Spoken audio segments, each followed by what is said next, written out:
संबंधित मार्मिक बात, सेवा वही कर सकता है जो अपने लिए कुछ नहीं चाहता। सेवा करने के लिए धनादि पदार्थों की चाह तो कामना है ही, सेवा करने की चाह भी कामना ही है, क्योंकि सेवा की चाह होने से ही धन आदि पदार्थों की कामना होती है। इसलिए अवसर प्राप्त हो और योग्यता हो तो सेवा कर देनी चाहिए, पर सेवा की कामना नहीं करनी चाहिए।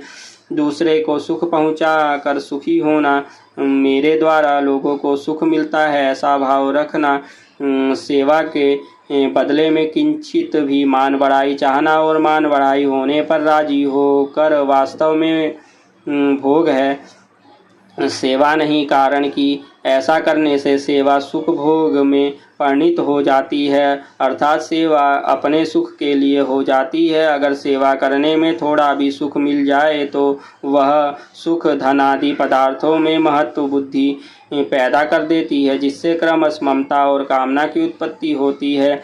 मैं किसी को कुछ देता हूँ ऐसा जिसका भाव है, उसे यह बात समझ में नहीं आती और कोई उसे आसानी से समझा भी नहीं सकता कि सेवा में लगने वाले पदार्थ उसी के हैं, जिसकी सेवा की जाती है उसी की सेवा उसी ही दे दी तो फिर बदले में कुछ चाहने का हमें अधिकार ही क्या है। उसी को की धरोहर उसी को देने में एहसान कैसा।